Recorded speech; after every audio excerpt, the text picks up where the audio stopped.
The village as a corporate community.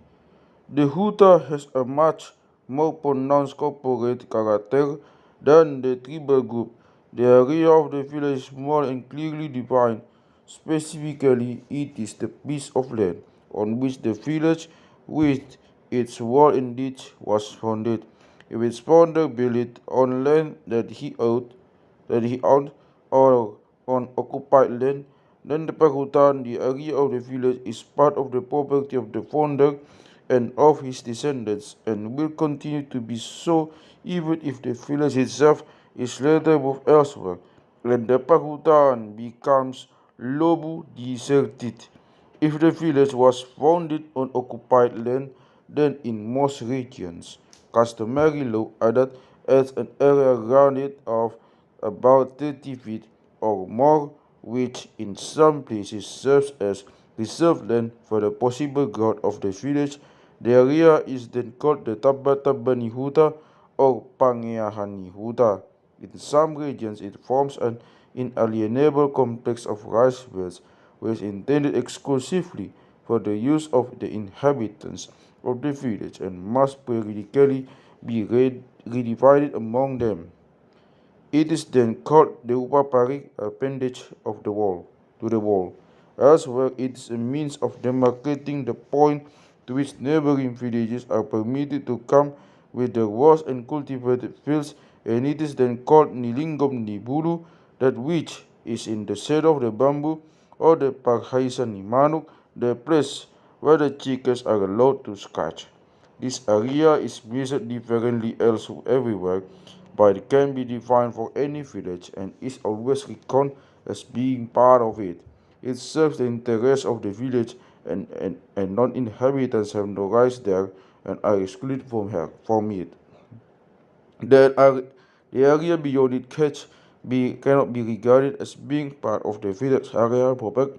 It is not a special sphere of interest of the village, nor does it exist for the special benefit of the villagers, and it does not come under the jurisdiction of the village management.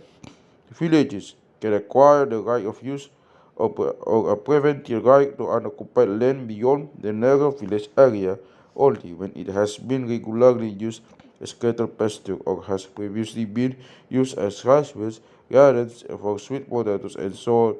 This is the only way in which such land can be linked with a village. Land which cultivated by members of a village can be regarded as belonging to the village. This is especially the case where the village plays a prominent role in the control over the area over which the marga disposes. The nature of this league varies because it is determined by the local laws in respect of the relation between village and land rights and by the mutual relationships of the marga and lineages. As a consequence, it is difficult to separate village land from land that is the personal property of the founder and his descendants, who are the village chiefs. The one is often indistinguishable from the other. The second feature of a village it that gives it the character of a corporate community is that it manages its own very diverse activities. Only a few people may be concerned. Usually, a huta contains about 6, 8, 10, or a dozen houses, some of which house a couple of villages of more than 20 houses are rare, but the internal affairs of the village are nevertheless multitudinous. The wall has to be maintained, as do the bamboos planted on it, the ditch and the village council house, the sopo, though nowadays there are only a few of these left. The drainage has to be looked after, as well as the entrance and exit to the village. Among the villagers themselves, there will be trifling arguments over the children, their dogs, and their pigs. One of the inhabitants will want to build a rice granary, another to fell a tree on the wall for timber, while a third wants to use a vacant plot as a small garden. A child will be born, and all the relatives of the parents on both sides will come to give their good wishes. A son of a member of the indwelling marga plans to marry and must have a plot of cultivated land for his daily sustenance. In other family, there will be a daughter who will marry and leave the village, or perhaps she will remain there with her husband, who, as the son-in-law of her father, will become an inhabitant. One villager will sell his cattle, another will present a wet rice field as an ulos to his baru. A house will be dismantled and sold to someone, or a villager will mow far afield, or will live nearby and matters relating to his property and land must be put in order. A wife has perhaps fled to the village chief because her husband has driven her out of the house. That will be consulted because there are many cases of sickness. One of the villagers has died. All these events are village affairs and constitute the aspects of the village of a community living in a small group which is secluded from the outer world. Everyone, everyone knows everyone knows everyone else's business. People help each other in disaster and grief, take an interest in each other's welfare, and in every change in the composition of a family, there are the changes consequent on a villager departing or a new inhabitant arriving. The villagers are wary of accepting a stranger, but the new people which accepted is given rice if he needs it, until the land which he will be cultivating yields him a harvest. A builder of a new house finds everybody is prepared to help in the work, and when a man is leaving the village to seek his fortune elsewhere, he summons everyone to a last meal at which many hatanadingan wishes for his welfare are expressed and presents are given to him. Should he fare badly, the village is happy to have him back again. Such is village life, the life of men among their fellow men. It is public life in a nutshell.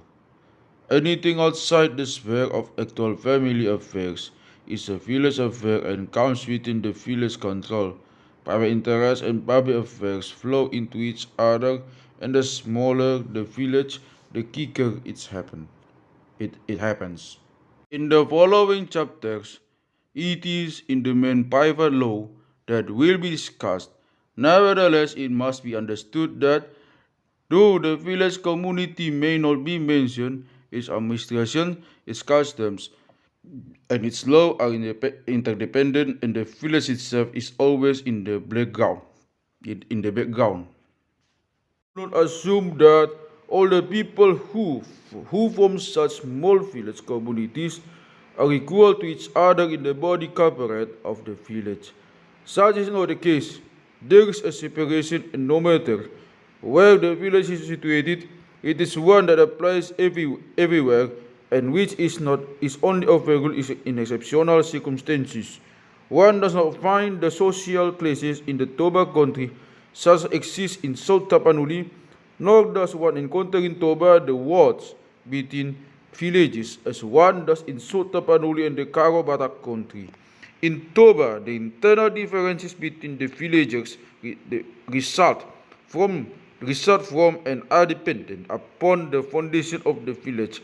Once a man has founded a village, Mamuka Huta, whether he did it alone or seldom with the cooperation of others, he creates for himself and for his sons a community of its own, and in doing so, he and his male descendants acquire the rights to be masters there, and freely to dispose over the meantime of others.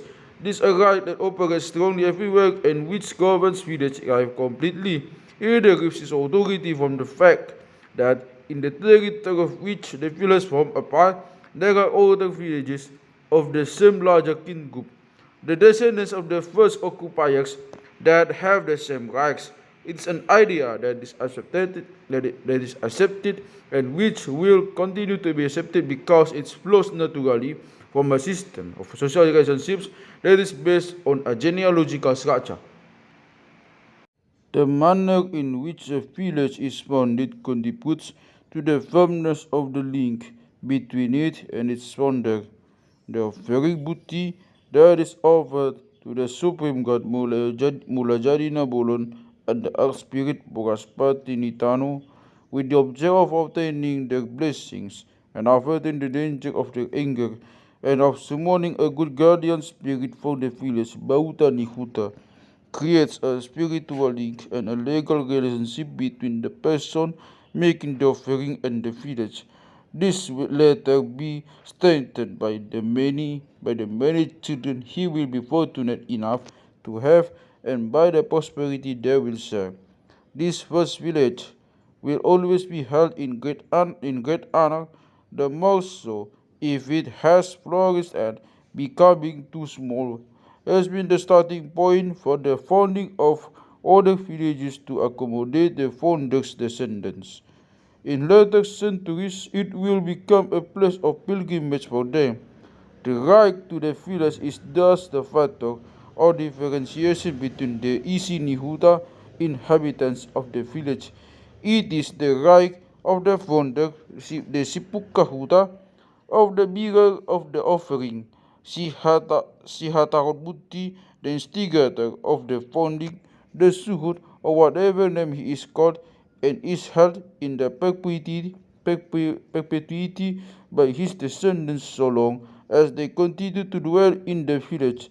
It ceases to be operative only if the village is deliberately abandoned. Huta na niulang lobu. This will also entitle the holders to govern the internal affairs of the village and gives them independence regarding its affairs in respect of the interference from outside, but it only operates within the village. This right of internal control in village matters is vested in the entire male line of the descendants of the founder right up to the present day head of the village, the Rajabuta, who is the one to whom the village belongs, Napunasa. Right to rule in the village Haradjaon is the common right hatopan of every one of the founders' direct patrilineal descendants, and though according to the rule of law it is vested in one person and possibly limited to his branch, nevertheless the other descendants of the founder benefit from it. They cannot be banished from the village Pabelihon, and they have an unassailable right of entry and residence therein if they so desire. Thus, the Haradjaon is the exclusive prerogative of the lineage of the Raja, but not of the greater lineage or of the marga of which it forms a part. Fellow members of a marga can go to live in each other's villages, though they do not often do so if they live in the same territory, and they may then acquire some advantages over members of another marga living there, but they have no part in the Haradjaon of the village. Neither have the so-called indwelling marga any entitlement in this respect. They are mostly connected with the Marga Raja by abinal ties, and for this reason alone are not inclined to usurp the rights and position of the Hula Baru. And in the light of the relationships of the village, it would not be possible were a ruling marga in a village to be supplanted by the indwelling marga. It would threaten the legal position of other villages in the territory and probably other territories as well. Such an action would activate them against what they would regard as an assault on the legal order and on their general interest. It has never happened in the Toba country to my knowledge. The members of the indwelling marga, often called paripe or anak ripe or nahinomit, the ones who are ruled over, have very little to do with village affairs if they have but recently come into the village. They are simply dependents of the family from which they took their wives, and if they are not and a fine of a member of the ruling marga, they are taken into account even less. But as the generations succeed one another, and the indwelling marga becomes a marga bugu of the second and later generations in matters such as these two people easily reckoned in sudut, its position becomes more important and its influence in the affairs of the village greater. However, the descendants of the Vergouwen in many regions has assisted its hula in funding a village by sharing the cost of its construction, always have the most influential position. It is thus from the outset the special Bergu of the village, the Bergu di Huta, which in former times could play an important role in the administration of justice in the village and which is still entitled to privileges. The difference in the legal position in the village between the ruling marga and the indwelling marga is further established in the law of land tenure. This difference is particularly clear where the village is one from which the land rights where the village is one from which the land rights are exercised. It is least clear in, for instance, the abuse of North Samosir where the land is divided into large blocks either once and or repeatedly between the marga comprising the views. There the village as a land controlling unit has been pushed into the background and the block the Italian has come to the fore. Of the ruling marga of a territory is a pagolat or partano in his village, i.e., if he clicks a piece of land, it becomes his own, it becomes his golat, his share in the gola of his marga, in which are vested the rights of the land in the area it occupies. It is land he can freely give to his children's sons as well as daughters, and he can leave it to his sons when he dies. It is it is land that belongs to him no matter how far away he goes to live. It is land that he can exchange, loan out, give as a pledge if he is in need of money, and he can give it in payment if his debts are weighing him down, and no one will help him. It is land which, within the limits of the local customary law, which usually awards to the waris the right of preferential purchase at a reduced price, he can permanently alienate against money. For a man who is of the ruling marga, the right to his gorat is his most valuable possession, as it is for his male descendants to whom his land, divided or undivided, is passed after his death. It is the original right of land control of a lineage, marga or tribal group, which is vested in him personally. His marga name establishes his right in this respect. He will say, I am of the marga Malau, the land I cultivate is part of the golat of the marga Malau, hence this is my land. Such is reasoning, and that is sufficient. Similarly, in Silidung and Hubang, the member of the lineage of the village chief, whose marga is the ruling marga of the territory, can say, I live in the village of Opugulasa and am of his lineage, has the land that I cultivate in this place is my gorat. Thus, from olden times, there is a natural association between authority over a region and land rights, and still today the rights of the ruling marga to dispose over land is an integral part of the right of the larger corporate communities and of the villages. Thus, if a person does not belong to the ruling marga, in right he may acquire the land for cultivation is a derived right and not one to which he is automatically entitled.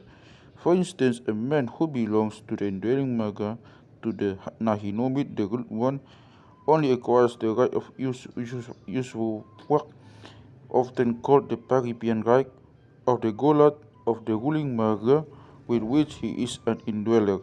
The precise nature of this right as it operates in different regions will not be examined at present. It is sufficient to say that in one place it is linked with the indwelling of the user of his descendants in the village from which the first cultivation of the land was done.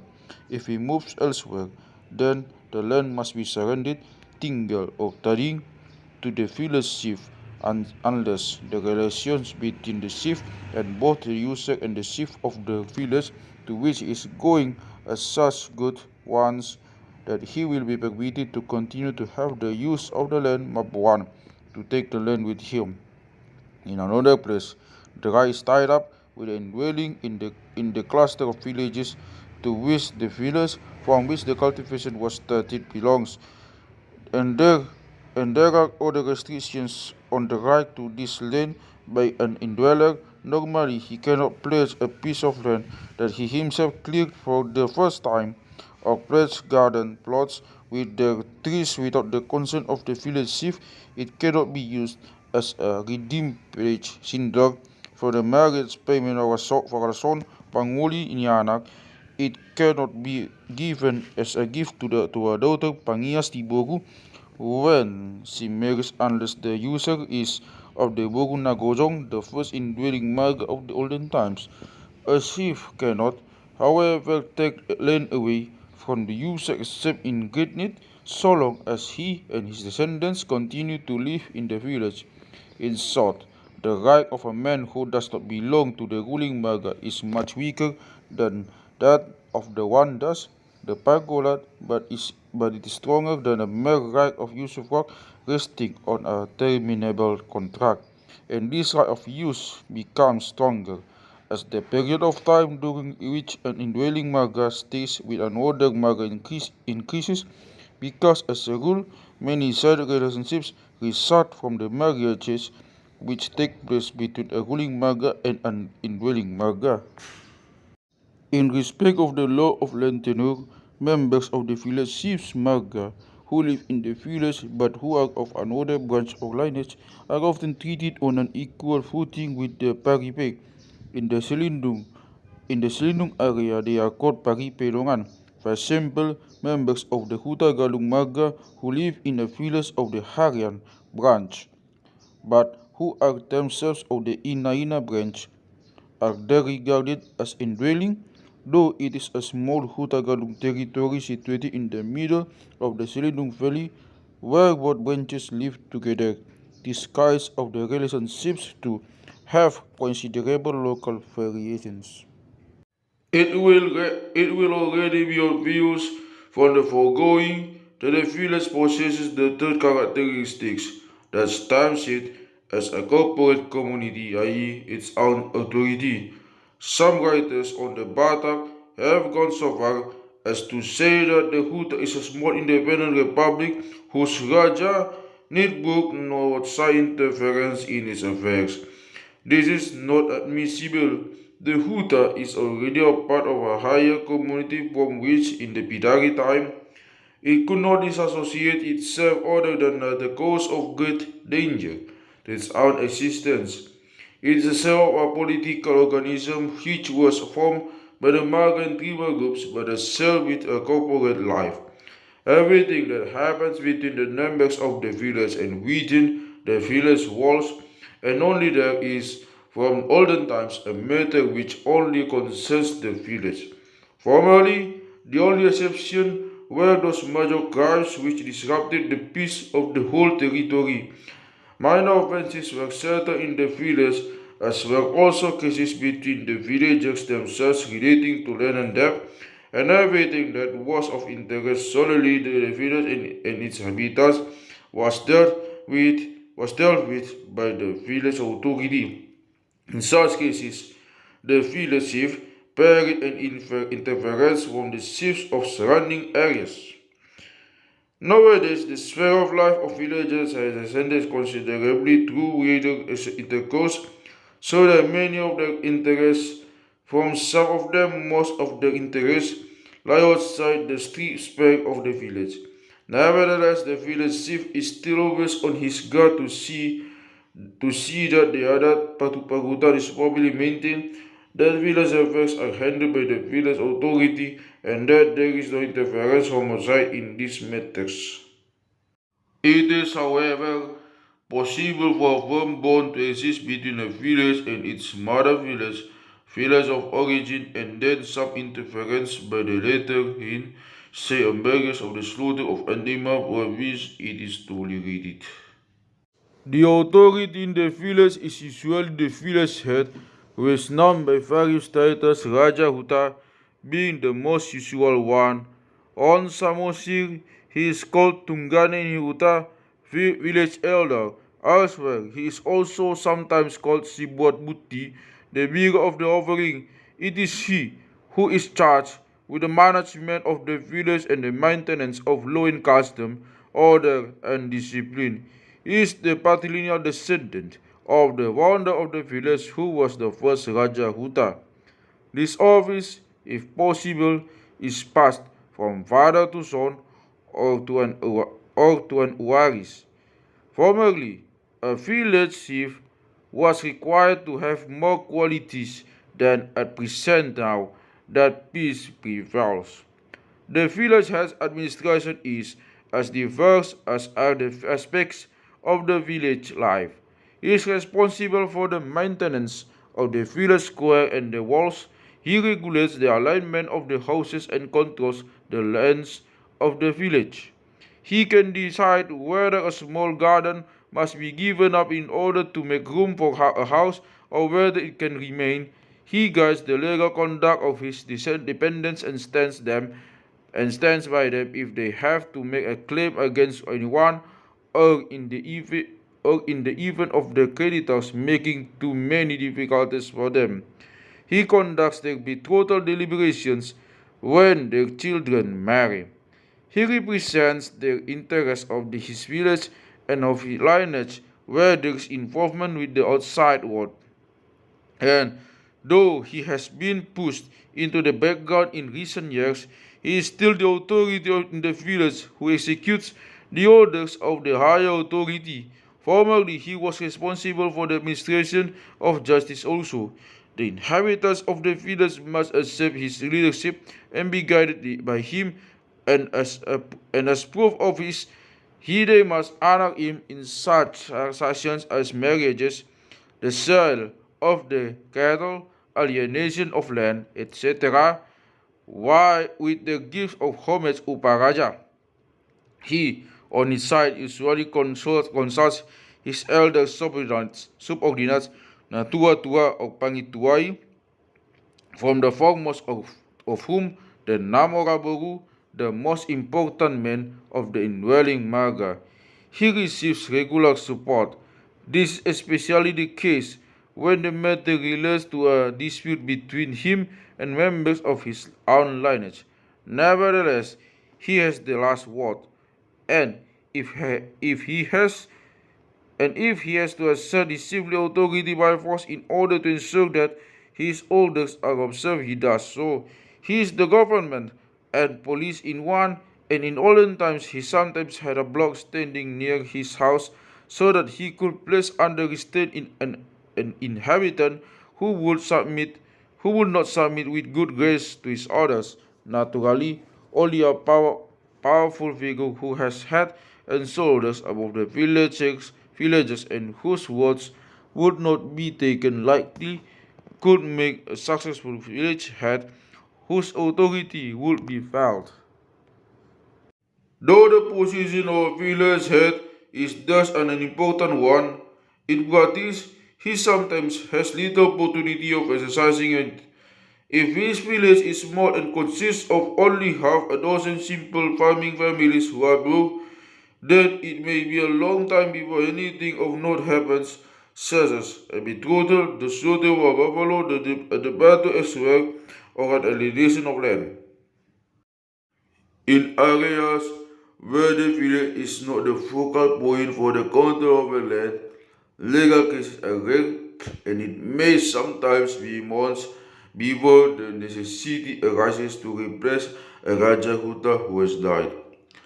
There are also Huta which are gradually being depopulated, and eventually there may be only one or two families left in them. This may be the result of sickness, a desire to emigrate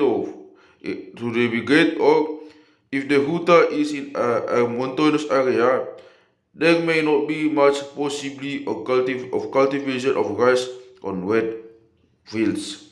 In such small villages, with their lack of vitality, the value of village life declines considerably, and the actual meaning of the right of the village's founder or of the village head loses its significance and is sometimes reduced to almost over nothing.